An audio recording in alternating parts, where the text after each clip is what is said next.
नमस्कार. Knowledge basket इंडियामध्ये पुन्हा एकदा तुम्हा सगळ्यांचं खूप खूप मनापासून स्वागत. तुमचंही बाळ खूप रडतंय, चिडतंय, अगदी किरकिर करतंय तर काळजी वाटतेय. काळजी बिलकुल करू नका. त्याचं पोट दुखत असेल, त्याला गॅस झाला असेल तर या गॅसेससाठी अगदी सोपे उपाय करून तुम्हाला त्वरित त्याला कसं त्याचं रडणं शांत करता येईल, कसं ते दूध प्यायला लागेल, चिडचिड करणार नाही, हे सगळं या व्हिडिओमध्ये मी तुम्हाला सांगणार आहे. व्हिडिओ अतिशय इम्पॉर्टंट आहे म्हणून शेवटपर्यंत बघत राहा. आईसाठी बाळासाठी या सोप्या ट्रिक्स आहेत ज्या आपण करायला विसरतो आणि त्या बिचाराला गॅस होतो आणि ते रडायला लागतं. तर या गोष्टी आईला माहीत असणं गरजेचं आहे आणि या कटाक्षानं आपण सगळ्यांनी फॉलो करणं देखील गरजेचं आहे. बाबांचाही याच्यात सपोर्ट गरजेचा आहे. चला तर मग वेळ न दवडता व्हिडिओला सुरुवात करूया. पहिल्यांदा आपल्याला हे माहीत असणं गरजेचं आहे की आपल्या बाळाला गॅसेस झालेच का. तर याची काही कारणं आहेत जी माहीत असेल तर ती आपण लवकरात लवकर रेक्टिफाय करू शकतो.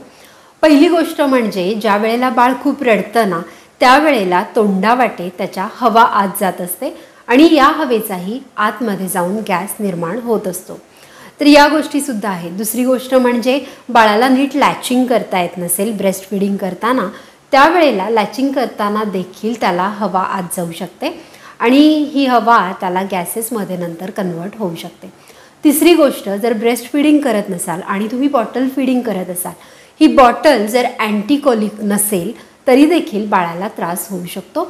चौथी गोष्ट अशी की तुम्ही त्याला टमी टाईम देत नसाल तरीसुद्धा बाळाला गॅस होऊ शकतो. पाचवी गोष्ट, आईच्या जेवणामध्ये जर गॅसी फूड्स जसं की गवार किंवा इतर गॅसी फूड्सचा जर खूप वापर असेल, ती खात असेल तरी देखील बाळाचं पोट दुखू शकतं. प्रत्येक फिडिंगनंतर तुम्हाला बाळाची ढेकर काढणं गरजेचं आहे आणि ज्या वेळेला तुम्ही फिडिंगला बाळ घेता त्यावेळेला अगदी त्याला आडवं न धरता त्याची जी पोझिशन आहे ही अराउंड 30 to 40 डिग्रीमध्ये टिल्टेड असली पाहिजे. त्यामुळे बाळाची ब्रेस्ट फीडिंग पोझिशन जरी चुकत असेल तरी देखील त्याला आतमध्ये पोटामध्ये गॅसेस होऊ शकतात. आता मैत्रिणींनो, डॉक्टरांनी म्हणजे बाळाच्या डॉक्टरांनी पण आपल्याला सांगितलेलं असतं की प्रत्येक फिडिंगनंतर त्याची ढेकर काढणं गरजेचं आहे. बऱ्याचदा काय होतं, आपण त्याला उभं धरतो, थोडीशी पाठ थोपटतो आणि लगेच ते ढेकर देतं. मग आपल्याला असं वाटतं त्याची ढेकर निघाली आणि आपण त्याला लगेच ठेवून देतो. पण मैत्रिणींनो, तसं नाही आहे. याच्यात एक गोष्ट लक्षात घ्या, प्रत्येक फिडिंगनंतर अराउंड म्हणजे तुम्हाला 15 ते 20 मिनिटं बाळाला फिरवणं, उभं धरणं, त्याची पाठ थोपटणं या सगळ्या गोष्टी करणं गरजेचं आहे. आता याच्यामध्ये ना तुम्ही डबल फायदे घेऊ शकता. 15 ते 20 मिनिटं तुम्हाला फिरवायचं आहे तर तुमचंसुद्धा याच्यामध्ये वॉकिंग होतं आणि फिरवता फिरवता तुम्ही थोडं हल्लात, त्याची पाठ थोपटली तर होईल काय, त्याला झोपसुद्धा लागेल. ब्रेस्ट फिडिंगनंतर बाळ झोपी गेल्यानंतर दूध त्याच्या अंगात छान मुरतं, पचतं, नंतर ते छान हसत खेळत राहतं. या गोष्टी तुमच्या अगदी सहज आणि सुलभतेने होतील. म्हणून काम आहे, घाई आहे, इतर कामं आहेत, कुणी बोलवतं आहे, या गोष्टींमध्ये तुम्ही अडकला असाल तर ही जी इम्पॉर्टंट गोष्ट आहे ना याच्याकडे तुम्ही महत्त्व देत नाही आणि खरं तर ही इम्पॉर्टंट आहे. कारण बाळाला गॅस झाला तर ते रडरड करणार, चिडचिड करणार आणि दूध पिणार नाही, खेळणार नाही. मग याच्यात तुमची चिडचिड किती होणार आणि तुमची मानसिक शांती जाणार. बाळ व्यवस्थित दूध पित नसेल, रडरड करत असेल तर आईला त्याचा सगळ्यात जास्त त्रास होतो. आपलं बाळ छान पोटभर दूध पित असेल तर आई सगळ्यात आनंदी असते. म्हणूनच या गोष्टी, पुढचे कॉन्सिक्वेन्सेस तुम्हाला टाळायचे असतील ना तर या गोष्टीला महत्त्व द्यायचं आहे. प्रत्येक फिडिंगनंतर 15 मिनिटं त्याला उभं धरायचं आहे, पाठ थोपटायची, त्याची ढेकर व्यवस्थित काढायची. या गोष्टीकडे देखील तुम्ही लक्ष देणं गरजेचं आहे. आता बाळ का रडतंय हे कळत नाही ना, मग त्याच्या पोटात गॅस आहे की नाही हे तुम्ही कसं ओळखणार, याच्या काही पद्धती सांगते, ट्रिक्स तुम्हाला सांगते. पहिलं म्हणजे ना, सतत बाळाच्या पोटाला हात लावायची तुम्ही सवय ठेवा. म्हणजे बाळ कधी हसतं, कधी बाळाचं पोट मऊ आहे आणि कधी कडक आहे यातला फरक आईलाच समजून जाईल. मग ज्या वेळेला ते रडतं तेव्हा तुम्ही त्याच्या पोटाला हात लावला तर तुम्हाला जाणवेल की ते सॉफ्ट नाही आहे, ते कडक आहे किंवा फुगलेलं आहे. आणि दुसरी गोष्ट म्हणजे त्याचं पोट जर दुखत असेल ना तर ते थोडं जरी तुम्ही पोटाला हात लावला ना की त्याची रडण्याची पद्धत वेगळी असेल, ते जोरात रडेल, ते तुम्हाला सिग्नल देईल की येस इथे त्रास आहे. मग हे तुमचं कनेक्शन बाळाशी असणं आणि बाळाच्या या गोष्टी तुम्हाला समजणं देखील तितकंच महत्त्वाचं आहे. तर या काही ट्रिक्स आहेत ज्याने तुम्ही ओळखू शकता बाळाचं पोट दुखतंय. बाळाला शी व्हायला त्रास होत असेल, ते कणत कुणत असेल किंवा अशी बाहेर येताना त्याला त्रास होत असेल, सतत त्याला गॅस पास होत असेल, तर या गोष्टींनी देखील तुम्ही ओळखू शकता की त्याला काही कॉन्स्टिपेशन आहे किंवा पोटात दुखत आहे म्हणून ते किरकिर करतंय. बाळाला गॅस झाला हे ओळखायचं कसं हे आपण पाहिलं. आता आपण बघूया की घरगुती कुठले सोपे उपाय आहेत जे आपण पटकन केले की त्वरित त्याचं पोट थांबेल आणि त्वरित ते हसायला खेळायला लागेल. तर ह्या गोष्टी आपण बघूया. त्यापूर्वी हे लक्षात घ्या, जर तुम्हाला कळत नसेल ते का रडतंय आणि या उपायांनीही ते बरं होत नसेल किंवा तुम्हाला वाटतंय की काहीतरी ॲबनॉर्मल बाळाला झालं आहे, तर त्वरित तुम्ही डॉक्टरांकडे न्या. डॉक्टरांनी दिलेली औषधं डॉक्टर त्याला चेक करतील आणि त्यांनी दिलेली औषधं, प्रिस्क्राईब केलेली औषधं वेळेत बाळाला द्या. आता बघूया की हे पोट त्याचं थांबण्यासाठी, गॅसेस कमी होण्यासाठी आपण काय केलं पाहिजे, काय करू शकतो घरच्या. पहिली गोष्ट, मोहरीचं तेल तुमच्या घरात ठेवाच. मोहरीचं तेल हे अतिशय उपयुक्त आहे. जसं मागच्या व्हिडिओमध्ये मी तुम्हाला सांगितलं, सर्दीमध्ये देखील मोहरीच्या तेलाचा मसाज उपयुक्त ठरतो. त्याचप्रमाणे मोहरीच्या तेलामध्ये थोडासा हिंग आणि ओवा घालून हे तेल थोडं गरम करा. हे तेल नंतर गाळून घ्या गाळणीने. या तेलाने बाळाच्या बेंबीवर नाही, बेंबीभोवती क्लॉकवाईज हळूहळू मसाज करा. या गाळलेल्या तेलामुळे हे जे औषधी गुणधर्म ओव्याचे आहेत त्यामुळे बाळाला गॅस कमी होण्यास मदत होईल. दुसरी महत्त्वाची गोष्ट, टमी टाईम. बाळाला टमी टाईम देणं खूप गरजेचं आहे, कारण बाळ वॉक करू शकत नाही किंवा त्याच्या मुवमेंट्ससुद्धा, त्याच्या हालचालीसुद्धा या मर्यादित असतात. मग यासाठी बाळाला पोटावर झोपवणं, अगदी नवजात बाळाला सुद्धा तुम्ही टमी टाईम देऊ शकता. हा टमी टाईम तुम्ही 2 मिनिटांपासून सुरू करून पुढे 5 मिनिटं, 10 मिनिटं असा वाढवत नेऊ शकता. टमी टाईममुळे गॅस इझिली पास होण्यास बाळाला मदत होते. त्यामुळे बाळाला टमी टाईम देणं, कसा टमी टाईम द्यायचं, त्याला थोडंसं उशीवर त्याला तुम्ही झोपवू शकता आणि तुम्ही आजूबाजूला असणं देखील गरजेचं आहे. किंवा साधं गादीवर जरी तुम्ही त्याला ठेवलं उलटं तरीसुद्धा त्याला टमी टाईम मिळणार आहे आणि तो त्याच्यासाठी आवश्यक आहे. तिसरी गोष्ट म्हणजे बाळंतशेपा. बाळंतिणीसाठी जी बडीशोप असते ना, त्याच्यामध्ये मग बडीशोप, ओवा, जिरं, तीळ, थोडंसं खोबरं, किसलेलं खोबरं आणि किंचितचं मीठ घातलेलं हे जे बाळंतशेपा केलेला असतो किंवा ही जी बडीशोप असते ही बाळंतिणीनं जेवणानंतर खाणं गरजेचं आहे. आता हा उपाय तुम्हाला माहिती देखील असेल, तुमच्या आईनं, आजीनं तुम्हाला सांगितलं देखील असेल.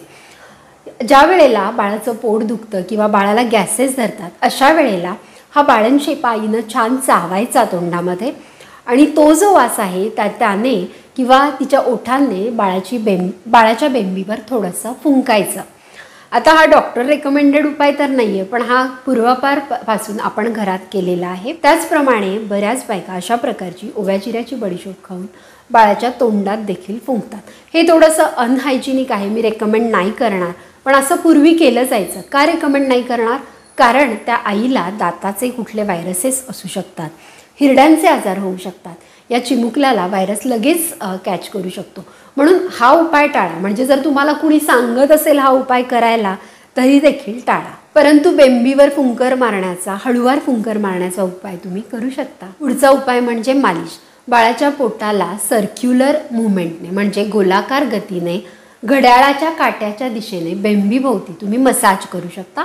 मोहरीचं तेल किंवा अगदी खोबरेल तेल जरी असेल त्याने देखील अंघोळीच्या आधी दररोज हा मसाज त्याला केला तर त्याचं पोट सॉफ्ट राहायला मदत होणार आहे. तसेच बायसिकल मुवमेंट म्हणजे बाळाला पाठीवर, तसं ते पाठीवरच झोपलेलं असतं आणि त्याच्यामध्ये तुम्ही त्याचे पाय पकडून त्याची बायसिकल मुवमेंट, ज्याच्यामध्ये तुम्ही त्याचा पाय थोडा पोटावर आला पाहिजे आणि अशा पद्धतीने थोडा प्रेस झाला पाहिजे, हे करू शकता.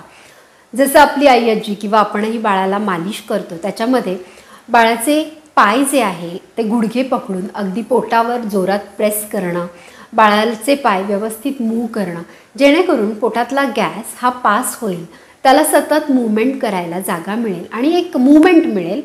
अशा पद्धतीने तुम्ही बाळाच्या हालचाली पायाच्या करू शकता. या करताना व्यवस्थित हळुवारपणे प्लस थोडासा प्रेस किंवा थोडासा दाबही त्याच्या पोटावर आला पाहिजे, याची काळजी नक्की घ्या. योगामध्ये अगदी आपला गॅस पास होण्यासाठी सुद्धा पवनमुक्तासन सांगितलं आहे.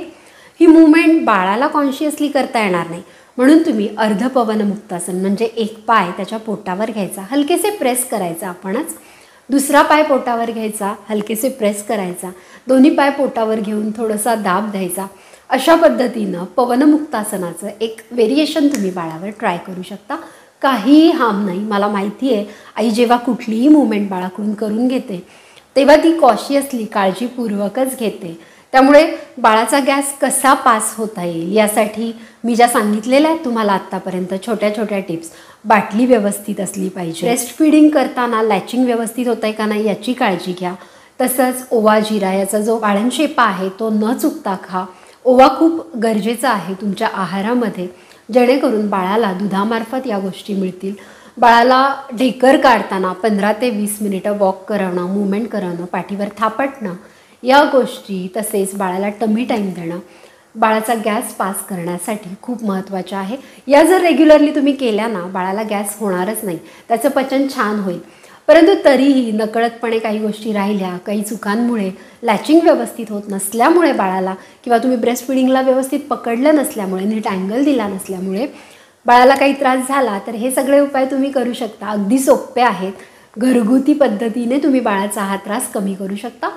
बाळाचं पोट खूपच दुखत असेल ना तर तवा गरम करायचा आणि एक कापडी रुमाल घ्यायचा, सुती कापडी रुमाल, त्याची छान घडी करून अगदी थोडा हलकेसे तो तव्यावर गरम करायचा आणि बाळाच्या पोटाला तुम्ही थोडा शेक दिला ना, त्याला भाजेल, चटका बसेल इतका नाही, थोडासा शेक दिला तर त्वरित त्याला आराम मिळेल. तर अशा पद्धतीने तुम्ही बाळाचा गॅस होण्याचा त्रास घरच्या घरी कमी करू शकता, आटोक्यात आणू शकता. या सगळ्या गोष्टींनी बाळ हसत खेळत राहील, किरकिर करणार नाही आणि त्याने पिलेलं दूधसुद्धा त्याला व्यवस्थित पचेल. आशा करते हा व्हिडिओ तुम्हाला आवडला असेल, महत्त्वपूर्ण वाटला असेल तर तुमच्या मैत्रिणींबरोबर, इतर आयांबरोबर, नातेवाईकांबरोबर, ज्यांना हा त्रास होतोय, ज्यांना बाळ आहे अशांबरोबर हा व्हिडिओ व्हॉट्सॲपमार्फत तुमच्या ग्रुपमध्ये नातेवाईकांबरोबर शेअर करा. आणि अशा छान छान शास्त्रीय माहितीपूर्ण व्हिडिओसाठी नॉलेज बास्केट इंडियाला सबस्क्राईब करा.